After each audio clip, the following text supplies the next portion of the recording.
Yes, my question is for Dr. Zacharias.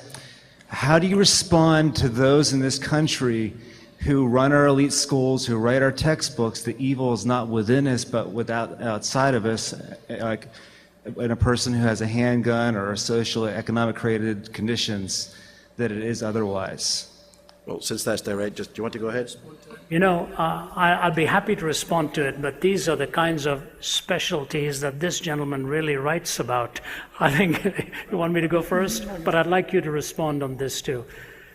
Give the question a bit of a pointed edge here. I think I'm hearing what you're saying, but how do you respond to a culture that is saying the evil is outside of us and not inside us? Yes. It seems my vague or little perspective of the universities, those who write all the textbooks end up in our elementary education schools do not hold a Judeo-Christian worldview anymore, and that our evil is, like President Obama said, it's in the streets. It's people who are poor because of people oppressing them, not so much something that comes from within a person.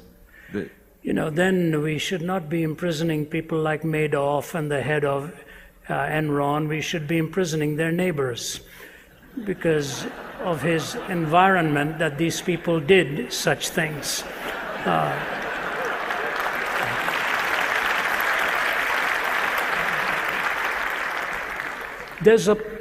These things have partial truths in them, and I said it in a bit of a flip off the cuff manner, and what they're really trying to say is that we are oftentimes a product of our environment.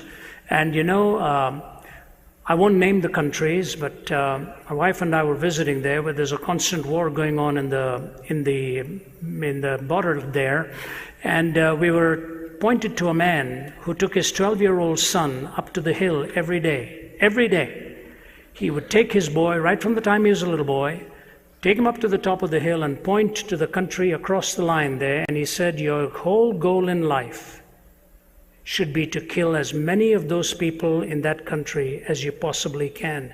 That is your purpose in life and why you are here. And you take a little boy by the hand, and day after day you pummel that kind of stuff into him. And then he wraps bombs around himself and blows himself up one day.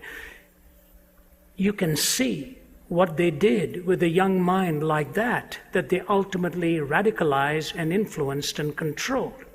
And the tragedy is that this is a deadly half-truth, but it is a half-truth all right.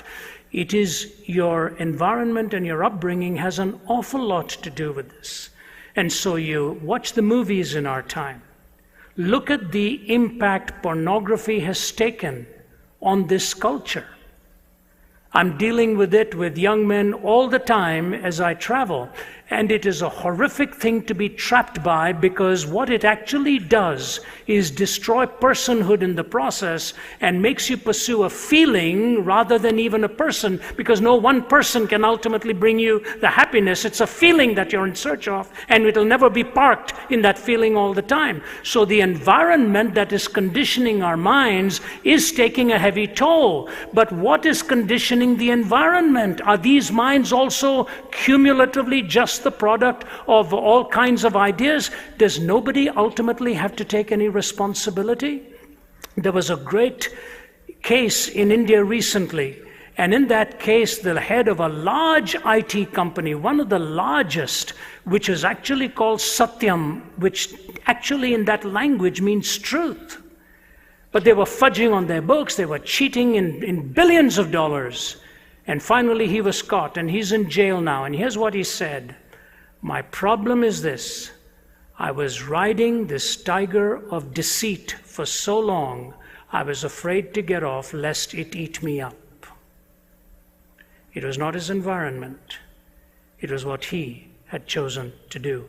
So ultimately we have to have responsibility individually, not just blame the society on it. Otherwise, next thing you do, you're pushing your neighbor off a cliff because your mother didn't let you push your oats off your tray when you were a little boy, or something like that.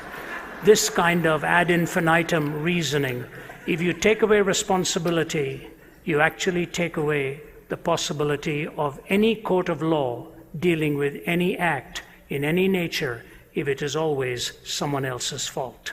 You have to ultimately have evil explained, and it is on the outside because it is on the inside first. It did not come on the inside from the outside.